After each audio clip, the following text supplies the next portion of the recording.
Tell him about the time we faced them. All right. Well, as I remember. At Avenger headquarters. Because united, the Avengers are strong. Hi, welcome to the MCU D&T Plus podcast with myself, Andy Stead. And me, the man, the myth, the legend, Jason Cutter. And I'm Jarian Gibson. Great stuff. Welcome back. Episode 2, guys. It's been a great week. Our first episode, or great 2 weeks. Our first episode come out 2 weeks ago. Yeah, just about. Yep. Yeah, and nearly 2 weeks ago, and I think it received some really good feedback. I really enjoyed myself. I don't know about you guys. Oh yeah, this was a blast. You know, I mean, just sit here with my buddies and talk shop. You can't beat it. So yeah, anytime you can just sit and talk about this sort of stuff, the stuff that we love. You know, I find it. I don't know about you guys, but I find quite often that in my circle of friends that I know, I'm kind of like when it comes to this sort of geek stuff, I'm the outcast. So you kind of come together and find other geeks that you can talk to about it. So I got a handful. Yeah, I got a handful I can talk about with, but getting in the group and then having this podcast is just another level. So yeah, definitely. I mean, actually, real quick, I think it was Molly who had said it in one of the chats where that's what she loved so much about us, was she could, actually express herself and be herself and enjoy it. And it helped her get into more of the movies and more of the stories. And that's what's amazing about us, And I'll tell you what, I've said it to a friend of mine yesterday, who I've been friends with from 21. Wow. We're talking 15, 20 years, nearly. And we sort of had those formative work years together, and we formed a really close bond. And I said to him, I never thought that I could make friendships like I have in this group with people like yourselves over the internet, regardless of what it was about. No, exactly. Yeah, it seemed, especially for, our generation where we grew up kind of before the internet and all this, it seemed impossible. I mean, hell, even just the movies we're getting and the content we have seemed impossible back then. It's amazing times we're in. Yeah, definitely. Okay, so just quickly, what we want to go through before we start, we're going to talk about Loki today, obviously. Yeah. I don't think we can talk about anything else. And anybody that's watching video wise, Jarian's definitely got the background. me and Jason having we're having technical problems, but before we touch on Loki, I think we need to have a look, because we said about interactiveness between here and the group. And obviously, is he drawing something? What are you drawing? Well, he's just written Loki on a sheet. Yeah. No, I can see it. There's my background. So for anybody that's just listening, Jason's just decided to deface his bed sheets by the looks of it. Tell my wife. Draw Loki. Look, Jason, I just want you to give us a quick rundown, maybe some prominent posts that have happened on the group this week, or things that have been said. Just a really quick sort of go through what's been happening on the Facebook groups and on the Instagram groups, etc. It's been a busy week, since our last episode. I mean, we've had some really great content within the group itself, and not even just from Loki, just in general. I mean, we had a great conversation, a discussion post about, mental health, members talking with each other and just playing off of how much of a safe space we've created, which is huge. And like we were going back earlier about, the internet in these days, I think that's so beneficial to a lot of people nowadays, And then also playing off that, we've had a lot of great posts along the Pride Month. Marvel's been doing some great events with, Marvel Voices. They've, gone into the Pride subject for June. So it's been amazing in that aspect. And then the theories. So we've had some killer ones on the page. Yes. I'm sure we'll get into that in a little bit, but it's been a busy week, and it's been amazing nonstop. Yeah. So. Numbers as well. Numbers have flown through the roof. We hit 10,000. Right. I think, we have round of applause. Yep. I think I'm going to check now, because I've got a feeling we might even be at 11 now. Yeah, we're at like something. Yeah, 12. I meant to say 12. We're close. Yeah, remember we hit the 9,000 mark.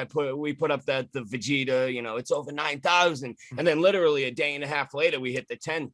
So we're moving. And I think we've said though, haven't we? We've all said it's not just about the numbers; it's about the quality of the content. Like we're not just all about the numbers; it's about the quality of the content. And looking at the quality of the content and the way we approach our content. I know we've spoken about that fog principle before that I've brought in, but Jarian, I want you to go into just about some of the news and things and how we've approached the news on the page this week of some of the things that have come out. Yeah, so a couple new things this week, some rumored castings, some confirmed castings, and some rumored inclusions in some upcoming series. So let's talk She-Hulk first, right? Yes. So the big one was they're casting Jamila Jamil as Tatiana Maslany, right? Hope I'm saying that right. Yeah, that's how I would say it. Yeah, but they're casting her, sounds like possibly as a villain in the show, maybe a nemesis to She-Hulk. Maybe even a Doctor Doom link there. So am I right in thinking that Tatiana is it Tatiana or Tatiana? Because there's two different people, isn't there? Yes, one is cast as She-Hulk as Walters. And the other one is her real name, the other one is a character who Jamila Jamil is cast as. Yeah. So no, but I mean, there's two characters in Marvel. One's called Tatiana, and I'm sure there's a Tatiana as well, isn't there? Or I'm sure there's two. But anyway, the one I'm thinking of, is this the right person that's been cast in She-Hulk? The girl that got turned into the form that she is in Secret War on Battleworld. Yes. You actually, you're right on that. Yep. Yeah. Wow. I completely even forgot about that. Good catch. Yeah. Isn't that the Doom link right there too? That's what I'm saying. That's what I'm saying. Yeah. With the God Doom. Absolutely. Yeah. There you go. So that's that Doom link. Exactly. There's quite a few that's pointing that way. I mean, I know we're going to get into it in a little bit, but I think we've got a lot to expect with that, and a lot of connections are going to be made there. What else we got, Jarian? Another one is potentially sounds like Hulk's son, Scar, who he possibly could have conceived on Sakaar, is going to be in the show as well. And I know there's been discussion about, the Incredible Hulk where he couldn't do the process to conceive, but that was more of Banner trying to control Hulk coming out. Then we had that discussion between Banner and Natasha and Ultron about she can't because of the Red Room. He physically can't, but remember, the whole time Hulk was on Sakaar he was in Hulk form.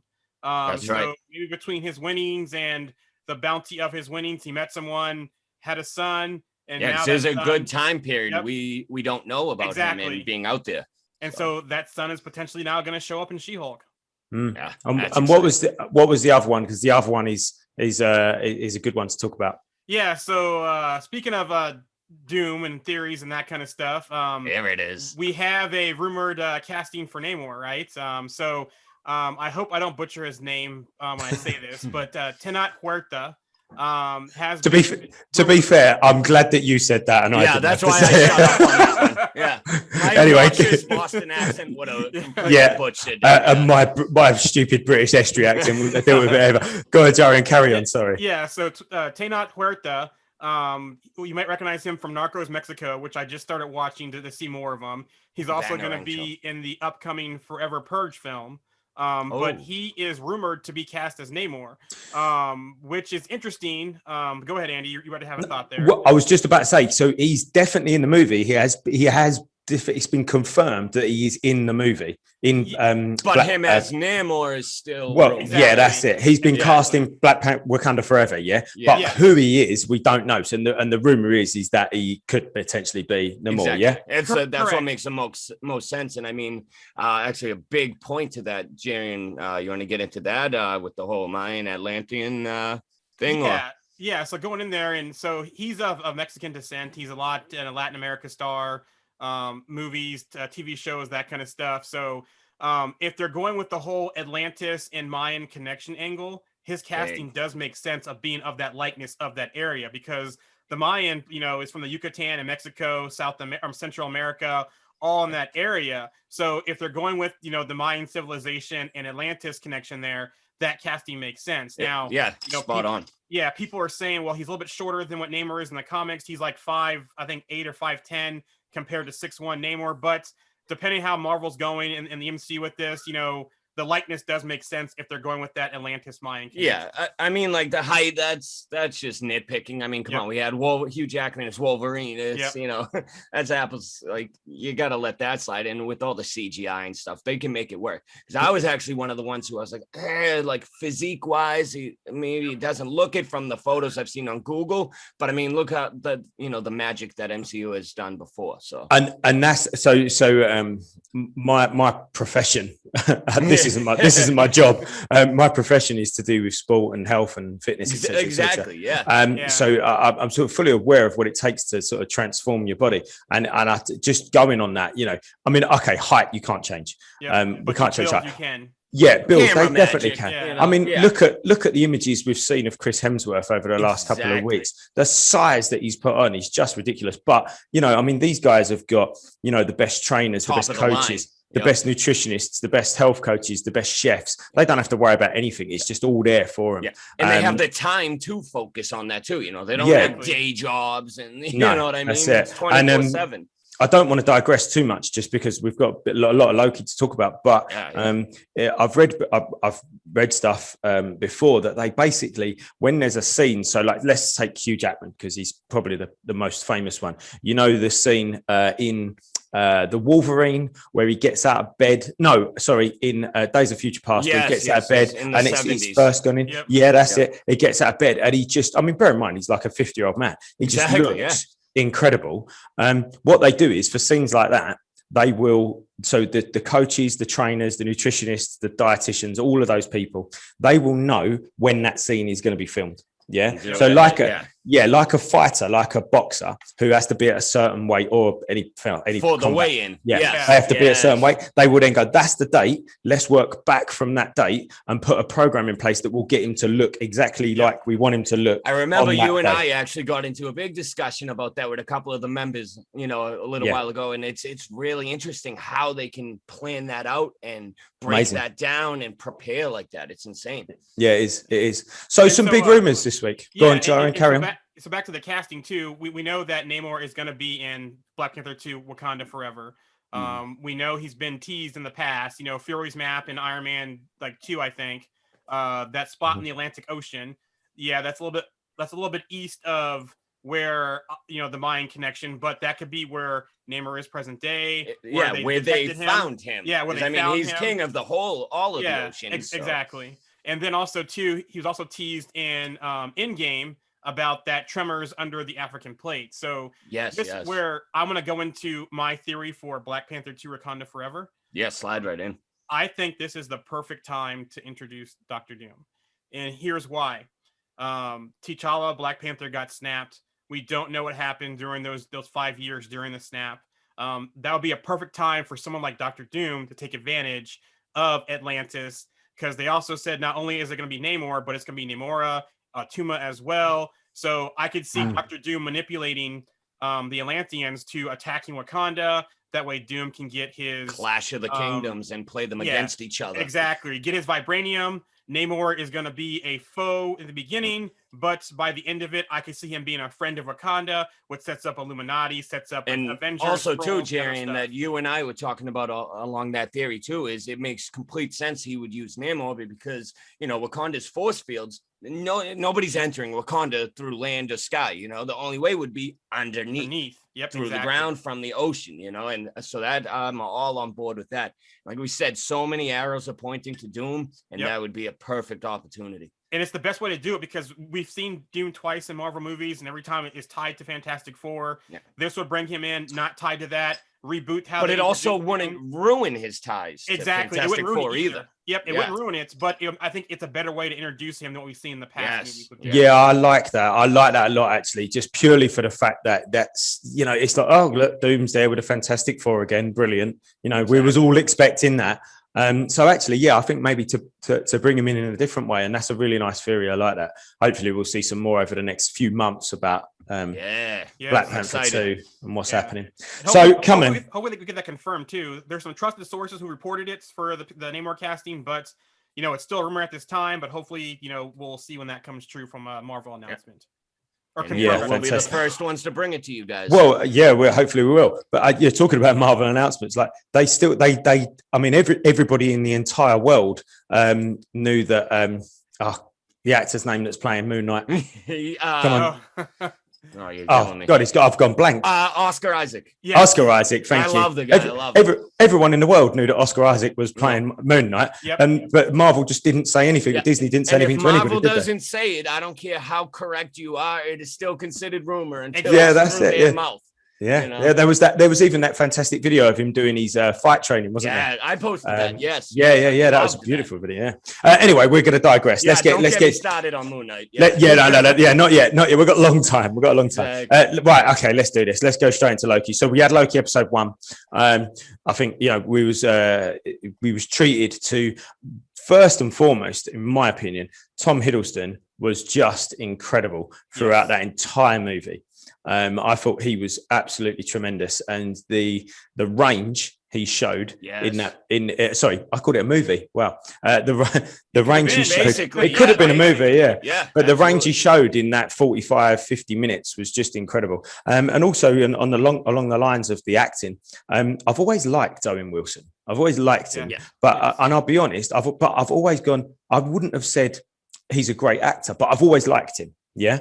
However, he's a good entertainer. Yeah. He has chemistry with his other actors as well. Yes. Yeah. However, that scene where him and Loki, he was like interrogating Loki in that room.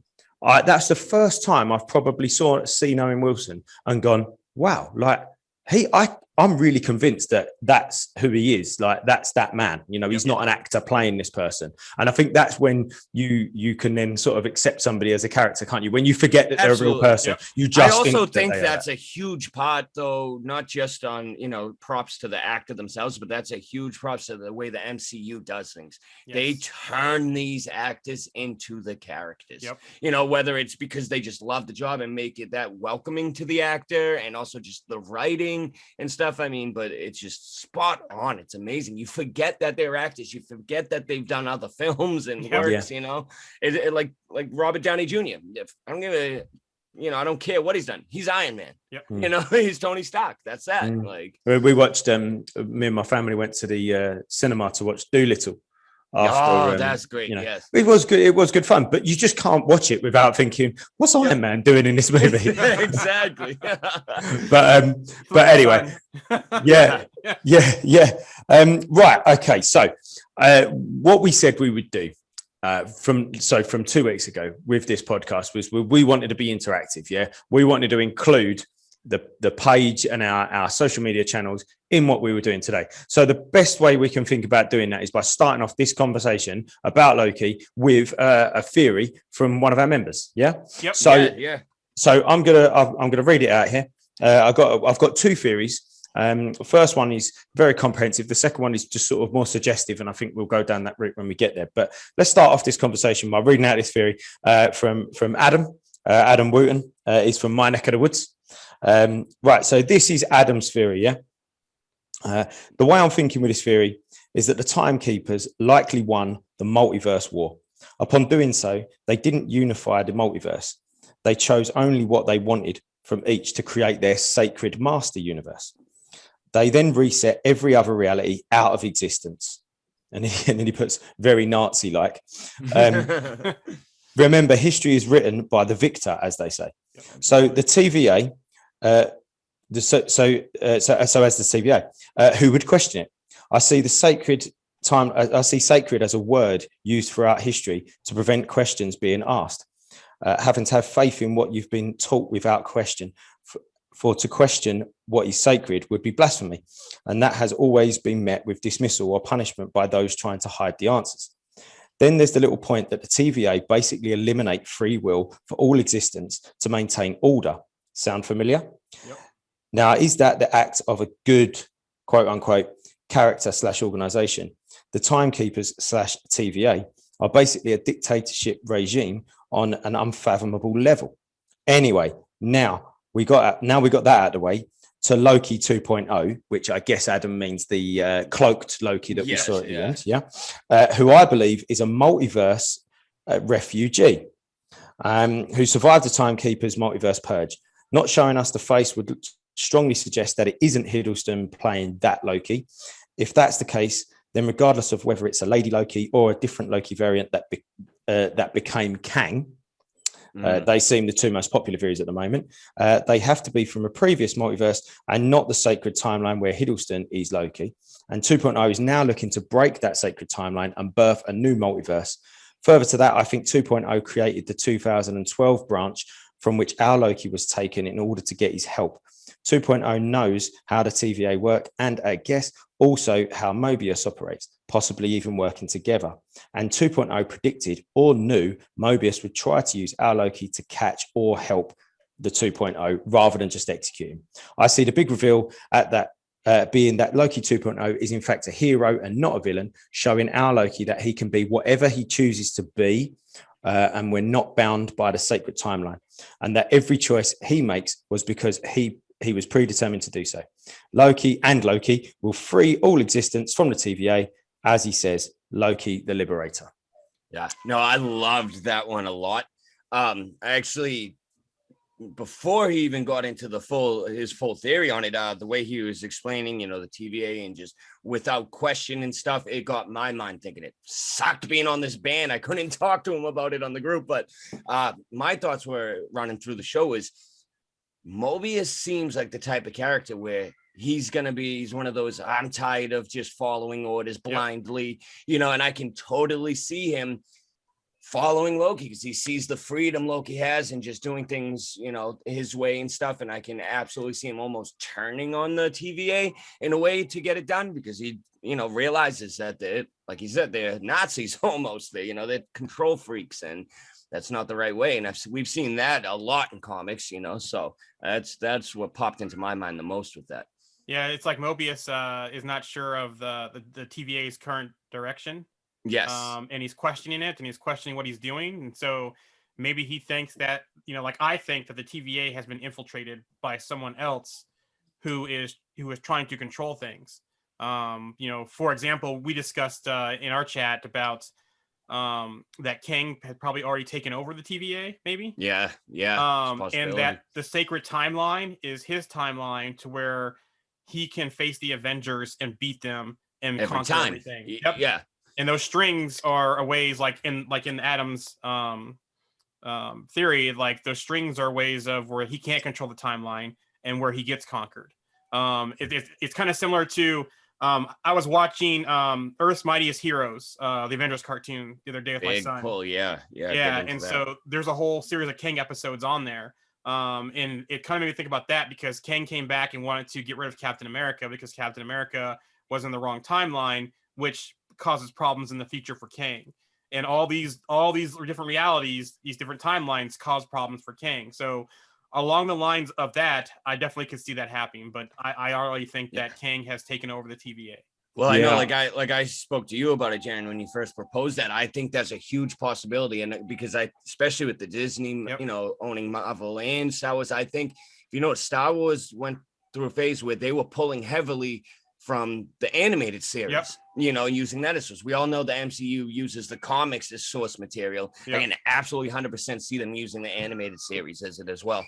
Well, and to that point, the funny thing is the same suits they had in Endgame for time travel were the space suits they had in this cartoon to fight Kang. Same exact suits. So there you go. Yeah. I've had a theory about Kang for a little while, and I can't quite remember whether I had this theory before he'd been announced or not. So I can't really stake claim to the idea that I guessed that it was going to happen. But I've got a sort of theory about Kang that obviously he's like the master of time, isn't he? And he wants to be in control of all of time. That God complex, yeah. So I've had this theory that, and I know that everyone will just keeps going, oh, just move on, and don't get it like from Steve Rogers and from Tony Stark, and I have moved on. I'm perfectly ready to see new characters, but I also think in 10 years time, I really can see the Disney and Marvel bringing back Chris Evans and Robert Downey Jr. And even Scarlett Johansson and all of these people, by the time we get to 10 years down the line, you probably would have found that Jeremy Renner was done and Mark Ruffalo's done. And, these people have moved on. Chris Hemsworth, they've all moved on. I can really see them in 10 years' time bringing these people back. And one of my theories... They've done that in the comics. Yeah, they have. Of course they have. And if you look at, and you just mentioned Star Wars, Jason,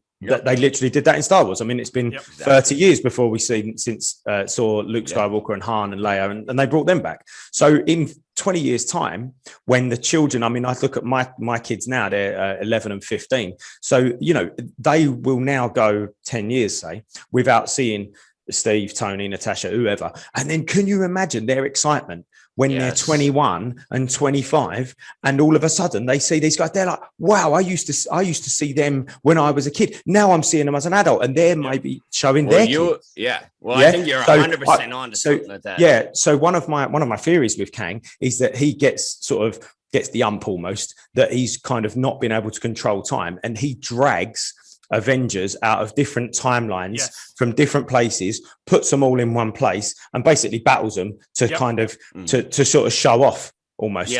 And I'm pretty sure there's a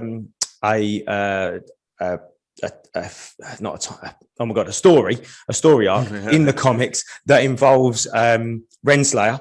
His love interest, where he does that to prove to her that he's worthy.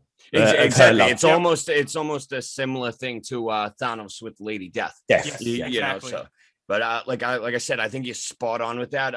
My theory with it is more so I forget the title it was under, but it was basically, during the times with the Dark Avengers and all these younger characters, the new Avengers, like Wiccan and, Hulkling and all them who the MCU is introducing and building up. They were getting defeated left and right by Osborn and the Dark Avengers. And old man Cap, Steve Rogers from the past, he came back to lead them, to show them, hey, this is how we used to do it. This is how, your ancestors, us, the original OG Avengers defeated them. Like, let me teach you youngins how to do it. And I could totally see them bringing him back as a cameo for that, because they wouldn't need a huge contract for it. It's not him signing back on for another 10 years. It's just a hat tip for him, And he wouldn't be. I mean, I look at it and I look at how they used Luke and Han and Leia in these, and to be honest, I don't want to get into Star Wars conversations, but I wasn't. No, but it's all connected. We said that from the beginning. Well, we did, exactly. We said we wouldn't not talk about it. Exactly. But if I look at the way that they use them in those movies, I'd see that the same. We won't mention. Is the name of those movies. I was going to say I'm not their biggest fan, but I thought no, I won't go down that route. But I think fundamentally Adam's theory there of the TVA being almost like the controlling organization that's keeping the other timelines away, and this Loki variant wanting to restore the timeline, but probably because that Loki variant is from a timeline that has been destroyed. And they're going around and collecting the what were they called, like time bombs or something, weren't they? The reset charges. Reset. Yeah. So maybe I don't know. I had a theory. I actually only brought it up to Grant the other day because I wanted to save it for the podcast. But I think the variant Loki is the OG original Loki who died in Infinity War. Or died in Infinity War. And he's coming back and he realized that, whether he learned it from the Grand Master or something along those lines, but he learned that the Infinity Stones were junk. Just like how this Loki in the series learned that when he saw them in the thing. So he knew that in advance, knew that the only way to stop Thanos was to go through the TVA and get their power. So he kind of made the sacrifice play, did his whole fake death thing, and now he's going through the timeline trying to obtain the power of the TVA so he can go back and save Thor, Asgard, and follow on that, redemption arc that he had. Yeah, because the whole thing where that fits is because a lot of people have been noticing that when he takes the knife to Thanos, it's his wrong dominant hand. Yes, and that's usually when it's a illusion of Loki or Loki pulling his trick. So that's like a mirror image. Yes. Yeah. And also to point out, too, there's some parallels between Grandmaster and Mobius, right? Yes, you posted that up. Yeah, time moves different here at the TVA. Time moves different here at Sakaar. The glow sticks, where they punish people. So exactly, and I mean the Grandmaster being, whatchamacallit, An elder. An elder. Yes, an elder. That's right. Sorry, drawing a blank. But yeah, they would have the knowledge of, the TVA and all the timeline stuff, or at least know it as a rumor. They would have at least heard about it being there from the start of the Big Bang and with the Celestials and all that. So it's absolutely Loki could have picked up that knowledge. And I mean, we know Loki. He's always thinking 10 steps ahead. He's always trying to learn where he is. And so I think we've already seen that in episode 1. He's already thinking, how can he manipulate the situation? Absolutely. Just go on, Jarian. Oh, but do you think it could be not just one variant doing things, but multiple Loki variants? Yeah, team, and someone's in one Loki variant is leading them, because think about we first saw them back in what France, right? Yeah, with the church and the kid, and everyone saw that picture and thinking Mephisto. No, it's not. Oh, Mephisto. I want to get into that after. Yeah, it's not Mephisto. That picture could be Loki's helmet and his horns. Loki could have changed forms, but for me, the candy and the blue lips, I'm just like Frost Giant Loki. I'm like, they're giving subtle clues here where it could be multiple Lokis working together, but there also was that one storyline where Loki did go back and change things to suit him as well. Loki, Laufey-san, all that kind of stuff, King Loki, that kind of timeline thing where he did go back and change things for himself to make him like the head ruler of things. That's what I was thinking with that whole thing scene in France. Yeah, potentially. Just as a little side note here, and relating it to something we spoke about last week and something we're obviously going to speak about in future episodes, is could this mess that's going to, or let's say madness that's going to come out of this show, because clearly this is where the multiverse that Doctor Strange is going to be having to dealing with comes into play. So could this mess be the reason, and we spoke about elders and celestials and old beings, could this mess be the reason that the Eternals finally get involved? It could be. Possibility, yes. I mean, nothing's off the table, obviously. I think it'll be more centralized on, what had actually happened with the time stones and the whole Thanos and all of that battle is why the Eternals are back. But I'd put money on it that they are involved in some way with the TVA and all the timeline stuff as well. Yeah. Okay. So, going on to another theory, and I'm not going to read it all out. Wait. I want to throw this out there before we get into that. Like, go on. Backing up Jarian thing is I love this. It makes me feel great about it. But the whole thing you were saying about in the church and stuff with the horns, I've made some great connections. I think instead of the Mephisto, or even instead of Nightmare, I can see it be Master of Pandemonium. Oh, and he has great ties to Wanda and Wanda's children. Yes. The horns are there. Yep. So, and it would also save face with Disney, dancing around not doing the devil thing. Yes. Yeah, exactly. And MCO has been toying with and playing with more obscured characters. So I think it could fit perfectly with that. I tossed that up on the Instagram just to see what people would think, but I haven't worked out the details yet on it, but that's just kind of where I'm leaning. I'm trying to think outside the box with them, People are gonna love a Mephisto rumor or a devil rumor or a pandemonium rumor. They'll love it. They'll love it. And speaking of connections, though, one thing I just thought about with Loki, how does he get free in the first place? Stark meddling, Stark Tower, the first Avengers movies. He gets the whole Tesseract, and where does he go? To the desert. Yes. Where did Tony Stark He go? didn't travel time. He didn't travel time. Yeah. He traveled space. Space. Yeah, in the desert. But where did Tony Stark go when he escaped?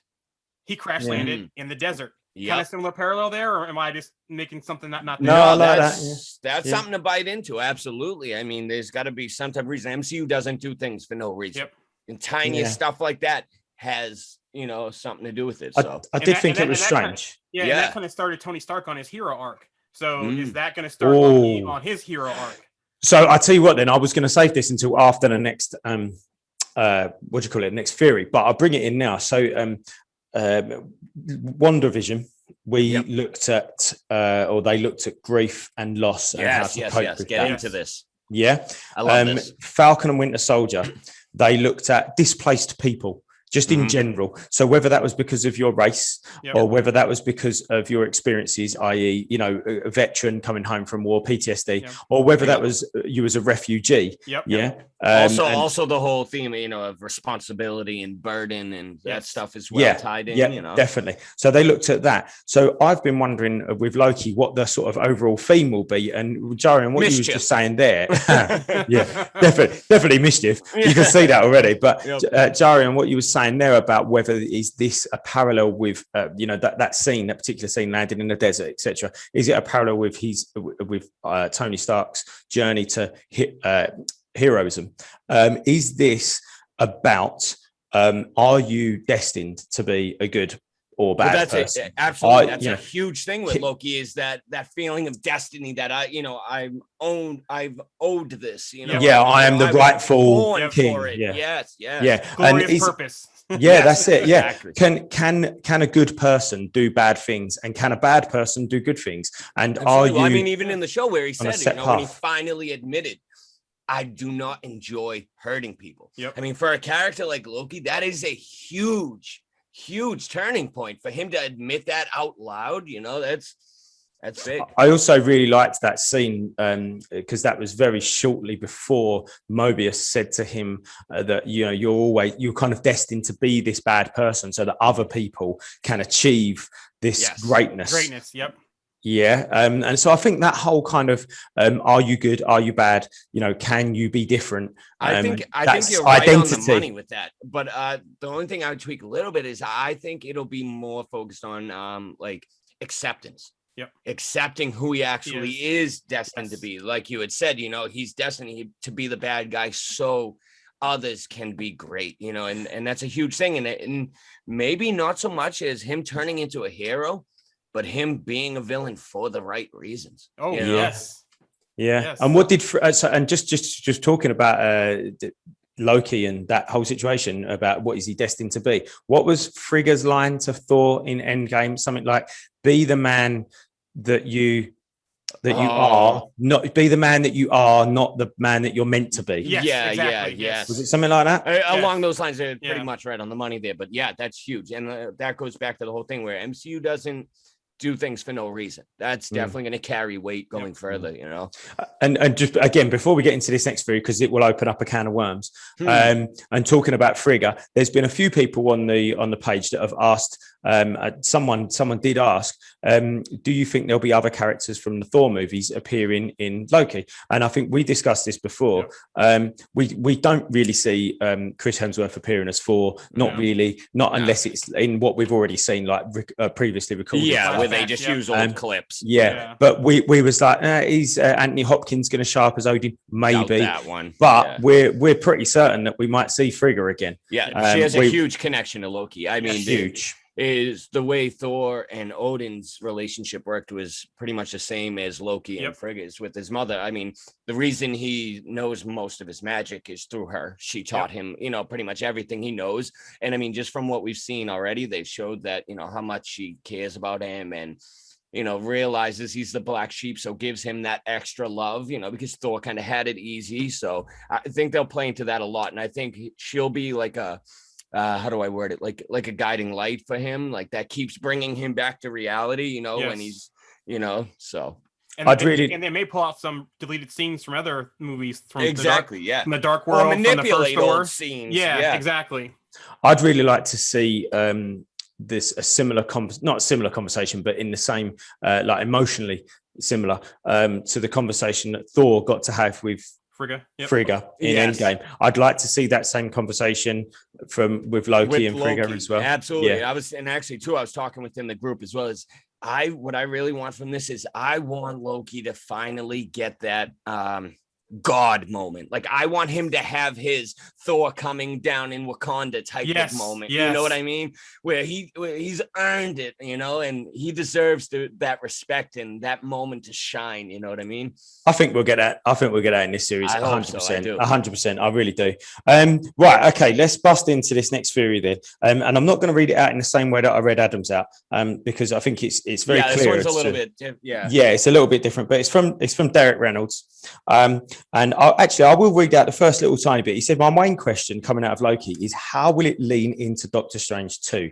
If everything has to follow the sacred timeline, how can other characters be brung into the MCU from the Sony universe? Like how can Electro, etc., be brung into the MCU if he doesn't exist in the MCU? The logic would have been that the Sony universe would have been rebooted when he started becoming bad and changing his course.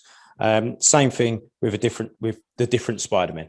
And then he's put, see my point. And I think his point is basically, or not necessarily just his point, but I think we can extrapolate from his point, the conversation of can they use this multiverse thing that's happening now as a way to bring in the Spider-Man and the Venom and the Morbius and the Blade and the maybe even, you know, Don't Shoot Me Down, maybe even the Fantastic Four, maybe even the X-Men and all of those other things that have come before. It goes in, that kind of ties into what I think I'm pretty sure I touched on it last episode, where like it's the smartest thing they could do is open up the multiverse, because it gives a reason for everything. It gives an explanation for them to just do anything they want.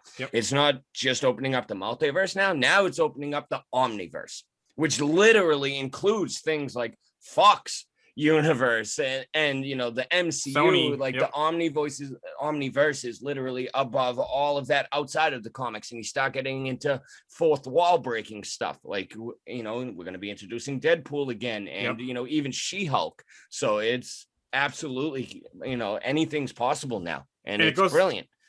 And it goes to that post too that I shared about Secret Wars, how Secret Wars could be the way to bring in X-Men, bring in Wolverine, bring in Deadpool, you know, and they've already kind of hinted at the multiverse wars and how the multiverse exploded. So we're going down that path. And I said, there's one scene I want to see if they're bringing that in the Secret Wars, and it's got to be Doom. God Doom ripping out Thanos' spine. If we don't see that, one of the most powerful scenes in comics. Like, I will always love that. It'll always be one of my favorites. Just the way Doom like presents himself and just holds his character. Just it's unreal. Yeah, it's incredible, isn't it? Go on, Jarian. They got to get that casting right though for Doom. I'm still trying to think who they're gonna do. I liked what's his name who did Doom in the old one there. I actually liked him casting wise, like looks and appearance wise, you know. I just obviously he had junk to work with, but I've not really given Doom much thought in regards to a cast, to be totally honest. But that'd be a good post. Let's talk to David about that. He's good with the casting. Yeah, it'd be nice to hear what the members think as well. Exactly. About who could be posted, who could be cast as. Just to chime in on that too, what I've been doing over on Instagram is any of the members' fan casts and stuff. I've been pretty much giving them their own posts about it and showcasing their, you know, what they have to say. So definitely, guys, get those in. Nice. Have we got anything else we want to talk about within the Loki realm? Anything that we've seen? Maybe there's a couple of little things that I want to bring up. I got one, like a quick one that we can jump right in and get it started with. Actually, kind of stole it from you, Jarian, and the thing that you posted about when Miss Minutes was talking about the war. Yes, and it looked very similar to the, you know, the Kree and, you know, the Nova Corps. I think that's very interesting. I mean, just because of the longevity that those species have in, you know, the universe, and they play a huge part, especially going forward now where they have, you know, the secret invasion coming up and all this. So that was a great point out. Yeah, and I wonder if that's all going to help us lead more into getting Nova at some point too, because we know he's destined to. He's got to. We know tease him and not leave him. Yeah, exactly. You know. Yeah, I think Nova's got to be a given. Surely. I'll put the picture or send it to you, Jarian. We'll put the picture that Jarian had sent to the group on somewhere in this video so you guys could see it. But yeah, okay, cool. So the one little thing that I wanted to bring, well, two little things actually, is there's supposedly a great little Stan Lee cameo. It's supposedly Stan Lee in the background there. I thought that was. I mean, I don't. Is that actually confirmed that is definitely who that was supposed to be, or was it just a likeness? It looks like him. I don't think it was confirmed, as you know, the director or anybody came out and said yes, we did that for Stan Lee. But I mean, that'd be great, wouldn't it? And I think that they surely should find a way to be able to do that forever. To be honest, And they Yes, will, exactly. I mean, just the amount of respect they had for him when he was alive, and putting him in everything, they're definitely going to keep doing that. Yeah. That is a good. great talking point for, fans and stuff. So, And Yeah, then definitely. look at the other one with was that Peggy Carter? Or, That was the other one I was going to say. Yeah. Yes, was that Peggy yes. Carter? And my thought was, if it was Peggy Carter, did Cap tell her something to Or- where she got off the timeline, or did she not marry who she was supposed to marry? My with theory Cap on going that back? built off of your idea, Jarian. I know you and I had spoke about it in the chat, but it's like the TVA is same thing along the lines of the multiverse, where they touch it all timelines, Yep. and so they would be a part of the MCU's What If series. Oh yes, here we go. And the one, in the one What If series, including Peggy, was her becoming Captain America. Yes. So maybe something happened when Steve Rogers went back, for the MCU, and then she ended up going, somehow messing with the timeline by becoming Captain America. And maybe that's why they picked her up, because it would cross-platform things like that in the TVA. Like I said, opening up the Omniverse, it would carry over from cartoons to the, real life shows. Yeah, because she does become Captain Britain in What If, and we saw the pictures of Steve getting that Iron Man like suit to fight along with her. So exactly, I think you might have a very good point there. I'm really hyped for that What If, and I didn't think that I would be. I really didn't, but I'm looking at that every time. The latest trailer was just absolutely incredible. The soundtrack to the trailer was great, and it all looked brilliant. And I like all the ideas. So yeah, I'm really looking forward to that. But here's my sort of slightly less interesting theory on who that could have been. No, I'm going to chuck it out there because it might spark conversation. My slightly less interesting theory on what that was simply because they've got the blue top that looks like Peggy's blue top. This is my theory: is that it was left over in the costume department. And they went, put that on there, girl. But I can absolutely see that because that's what the MCU does. They're so smart in the way they listen to fans and are engaged with us. Is little accidents like that, they just run with it. They take our theories and stuff and run with it. I mean, a lot of the James Gunn stuff, and the theories are through, Guardians of the Galaxy, he just ran with it, and that's how we got a lot of it. So I can totally see that. Yeah, I just thought that was quite funny. With the Stan Lee cameo, I can see that just being an accident. It's just a picture who just looks like him, and they heard us chattering, and now they're just like, yeah, absolutely. Yeah, that's him. Yeah, that's who it is. That's that. Yeah. That's like when you do something. Yeah. so kind of back to John's post about multiverse and that kind of stuff. There's probably going to be no resolution in this show. The resolution is probably going to be the multiverse exploding and leading into Doctor Strange, Secret They Invasion. basically have said that these shows aren't going to be standalone. You get your ending. It's these are made to build up to the movies.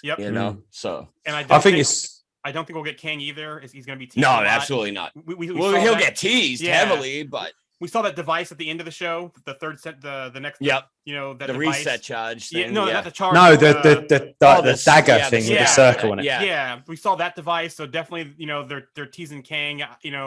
And my thought here is maybe that we don't see Kang at all, but with this, going into the multiverse is why we're going to see Kang and Quantumania, because maybe he's going to use that for his time travel in the quantum. Absolutely. I can totally see, honestly, like the thing I'm kind of worried about is I can totally see Kang turning into Loki's version of Mephisto for WandaVision. Ooh. Me too. They're going to red herring us left and right. Like you said, we ain't going to see him. They'll obviously allude to him and, maybe suggest him because, the relationship he has with Renslayer, like you had said earlier, Andy, but we ain't going to see him. This is Loki's show. It's focused on Loki. Same thing with WandaVision, where everybody's like, "Oh, it's Mephisto." No, it's Wanda's show. Yeah, this is Loki's show. This is Tom Hiddleston's show, and it should be about him. I mean, that's why the bad guy, the variant Loki, is going to be a Loki. The thing is that where they go with Loki from here, though, is Tom going to stay on as the character? Because they can do a lot of that's the brilliant thing of it. Like opening up the multiverse and stuff is they can do whatever the fuck they want now. They can bring in Kid Loki from now. Exactly. On, the Loki variants. They can cast for Kid Loki. They can cast for Lady Loki. Loki can go on for years as different variants in the MCU. That's right. Because I mean, earlier on this week, we did see Tom Hiddleston say that he wasn't in Love and Thunder. Yep. Yes. So I've got a feeling that for even if it's just for a short while or just for 5, 6, 7, 8, 9, 10, whatever years, I don't think this will be the last time we ever see Tom Hiddleston as Loki. But I think this will be his sort of swan song. Yep. This series for at least a little while, if not maybe forever. Absolutely. I mean, hopefully and it's not. like the same thing like we were talking about where you were mentioning about, bringing back Cap or Iron Man or Chris Evans, and stuff. And I think it'll be the same thing. And this gives him the closure he needs as him as the character. Yep. But now they open up the door where he can pop back in for cameos just to kind of, fan service us. Yeah, that's it. Exactly. Yeah. I'll tell you what I just want to do. And I want you guys to come in if we need to. So just want to sort of tie off this Loki conversation now. Impossible. It is impossible. And we'll be talking about it again in a couple of weeks. And hopefully we'll have a couple more 10 episodes. minutes after this episode, we're going to be in the chat room. Oh, we're definitely about it, what we've spoken about here is obviously what we've seen in the show. We've done a lot of tie-ins to the comics. We've spoken about Kang quite a lot. Now, I just want to really quickly touch on who Kang is, because there might be people listening or watching us today. Don't do that. Just a little tiny bit. This will be a 45-year long podcast episode. If you really want to go into the history of Kang, it's impossible to go into his history. No, that is true. But I just, he's obviously this time traveling entity that has been a descendant of Reed Richards. Reed Richards. Yes. He's been Iron Lad. Yes. He's been Immortus. He's been, who else has he been? Almost everybody. Somebody else. Somebody else as well. Almost changes. Yeah, and that's honestly, that's like I was joking about it, but it's also exactly how they created this character was that anything goes with him. Yes. They made him so that they can, like, as a safety net for things that, instead of explaining timelines and getting into all Kang's that. fault. It's Kang. It's Kang's fault. Oh, that guy and was Kang in disguise. And a couple of other links that are the sort of prevalent for what's happening right now in the MCU with all the new projects coming out is that as Iron Lad, correct me if I'm wrong, his love interest was Kate Bishop, who was for a time, yes, who was the new Hawkeye, who we're going to be seeing Katie Steinfeld playing in Hawkeye later this year. Yep. And that'll be like you just hit a thing. I just got my brain going talking about him being Iron Lad. That was a big part of Kang's story is Iron Lad. And we have heard rumors about them using the kid from Iron Man 3 in future projects as Iron Lad. Yes. What if that is Kang's origin story that they're going with? Or part of it, at least. Yeah. And they're doing that, bouncing for that. You touched on it last episode, Andy, about going backwards to go forwards. Yep. What if they're working that into it? Yeah, I mean, let's face it, if he wasn't at the funeral scene, would anybody have even batted an eyelid as to say, why wasn't he there? Exactly. So why was he there? And that plays hugely into Tony Stark's whole story arc in the MCU, where he creates his own problems. He's his own worst enemy with these. Yep. We create our own demons. Exactly. That would be huge. That relationship, bringing that up, and then with them introducing Riri, that would be, they could go down that a lot. I like that, Andy. Yeah. Have we just solved the next 10 years of the MCU? I doubt it. We're probably not even close. That's what I love about the MCU. That they let us run wild with these theories, and they do, and it doesn't matter. It's fun. All right, I think we've delved into Loki quite a bit there. We've had a few theories from the fans. We've sprinkled a few of our own little bits on top. So I think we'll sort of bring the conversation to a close soon. But just want to touch on a couple of things that are happening within our community over the next couple of weeks. So firstly, I've got to get a date right now, haven't I? Saturday the 19th. Well, how about we start firstly, we're in this on Monday, the 14th? Yep. Monday the 14th. So it's Monday the 14th. You guys will be watching this Monday the 14th. We're going further. Jarian and I are trying to do live feeds on Instagram of our podcast. So you guys, link onto those pages. You'll get a little sneak peek of these and not have to wait. So nice. And we might even be able to do like interactive things where people ask us questions. Getting your theories and stuff through, commenting live. So that would be great. We've got some nice, before we go on to what's happening on Saturday 19th, we've got a few guests lined up as well. A few members, a few people that aren't members to talk about. I got that special segment with Grant, the creator of all this. I'm going to be doing a special side segment with him. So we're gonna keep you guys busy. Yeah, nice. Yes, So and, on Saturday, sorry, Jarian, go on. Another one I caught too is I'm really looking forward to our discussion with Monty coming up sometime. To Yes, go I into, was talking to him the other night. yes, Yeah, the whole thing about Black Panther, his thoughts on it, and his point of view. I am really looking forward to that conversation with Monty. I Yeah, love that's talking gonna with be- Monty. I mean, Yes. his comic knowledge is right on par with me. Me and him have some great discussions. Yes. You know? Yeah, it's going to be a good discussion. I think I've tagged him in every time somebody brings up. Yeah. What are they going to do about Chadwick Boseman? I'm like, Monty, He's just driving answer me this nuts for person. being banned because he's been having some great posts going with some Yeah. awesome conversations, and I'm just looking at them like, oh, Yeah, so that's good. that's We're another talking. thing. 7 more days, your boy's home. Oh, he's back. Seven more days, and then you just got to keep your mouth quiet for a little while. Exactly. Or stop posting pictures of my dog. Yeah, but we still stop. Yeah, we've got. I put a post out the other day that got some funny comments actually, and I can see why afterwards. But asking for members that were sort of progressing in years, let's just say that, to try and talk to them about what it was like reading comics back in the 60s and back in the 70s, and then what it was like seeing and what it's like now. If they can think back, if they've got kids now or even grandkids now that are watching these movies, and they're like, they're that person that's going, you're so lucky, we had to look at these panels and all of this. So I think that might be a really great conversation. We've got another. The whole Marvel through the years idea you had too. I like that's right on the money there. I think we should turn that into like an event, like a week-long event throughout all the groups and stuff. We'll work out the details. I like it. I like it. Fun. Yeah. I've got another guy lined up who's got a huge following, and he talks about Lego, and he wants to come and talk to us. Jarian's boy. Yep. Jarian's like Legos. Yes. So our guy wants to come on and talk to us about Marvel Legos. Drop his name. Morgan Earl. Let me just double check that. Otherwise, give him the shout out. And while you're Morgan Earl. Okay, there you go. Yeah, no, Morgan Earl.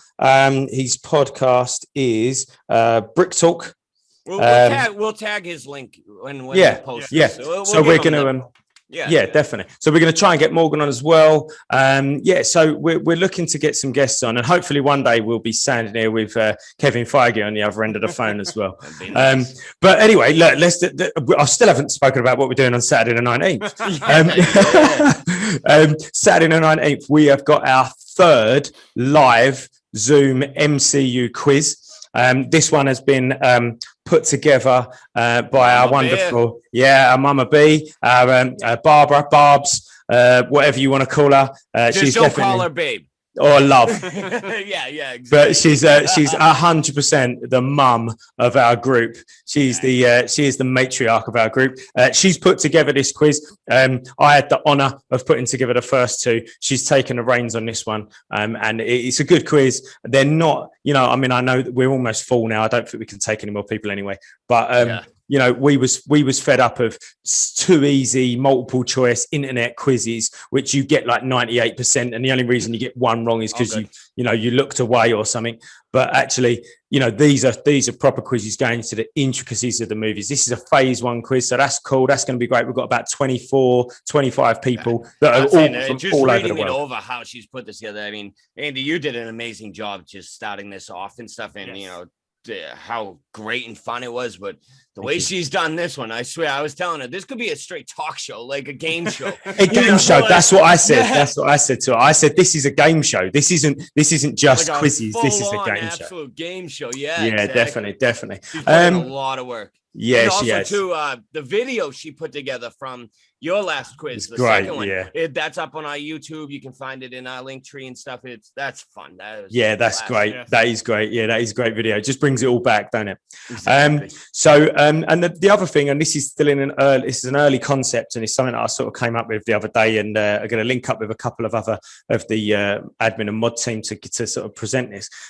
We've got a lot of good artists. We've got a lot of good sculptors. We've got people we've got aspiring actors. Creativity, that are doing people that are doing monologues, people with skills like crocheting and knitting and meme lords. That's not, we're not going to include that. But no, cosplaying and all sorts of stuff. So I was sort of brainstorming the other day, how can we display all of this? How can we celebrate our members' creativity and their talents?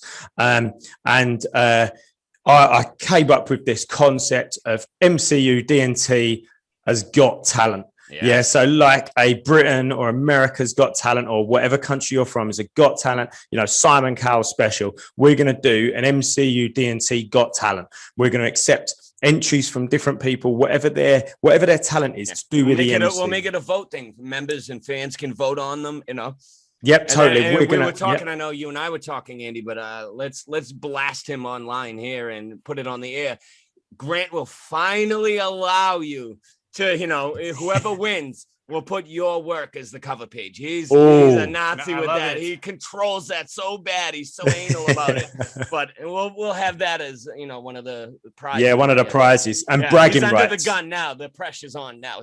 You've done it now. You've said it. Exactly. Yep. It has to happen. It has to happen. It to the universe. Yeah. Yeah, that's it. So that's going to be happening. That's going to be coming up soon. We're going to try and tie that in so that it comes up with a Black Widow release in less than 4 weeks.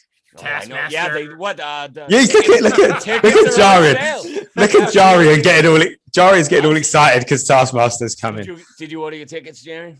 Not yet. I'm still trying to decide if we're gonna do drive-in or watch it at home because my drive-in would be dope. Yeah, my son wants to see it, and I don't know about having him sit in the movie theater since we haven't been in one in over a year and a half. And he's young too, right? Yeah. So yeah. And speaking of Taskmaster though, that theory I had might be ringing true. Yes, you were spot on. Last episode, you said it. Yep. You brought it up. You said it was going to have heavy Winter Soldier vibes, and I've been seeing those pop up in articles left and right. Yeah, can't reviews. So can't wait for that. But instead of him being controlled, like brainwashed, like Bucky was, I think it's going to be them using his memories to control him. Because remember, Taskmaster, he forgets things. He can't, as input comes in, stuff goes out. He's a computer. Yeah. And so I think that's how they're controlling him. Because that one trailer scene where the guy's whispering in his ear.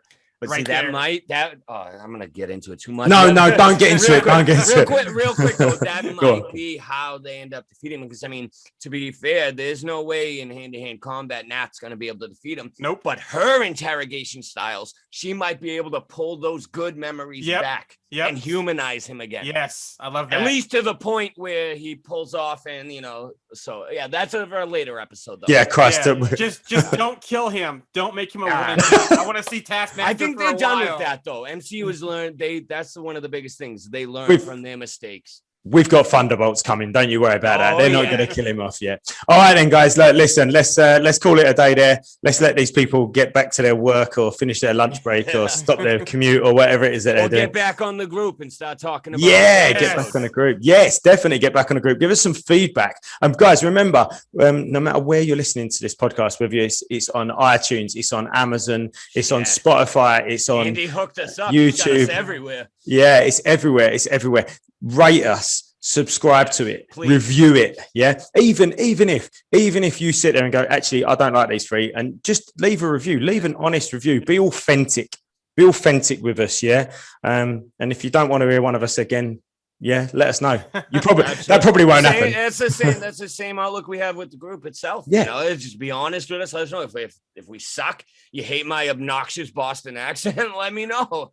I think everyone probably does, but we know. Jackie loves my accent though. She does. No. Yeah. No, I think we're all good. Anyway, look, it's been a pleasure again, guys. Signing off. See you later.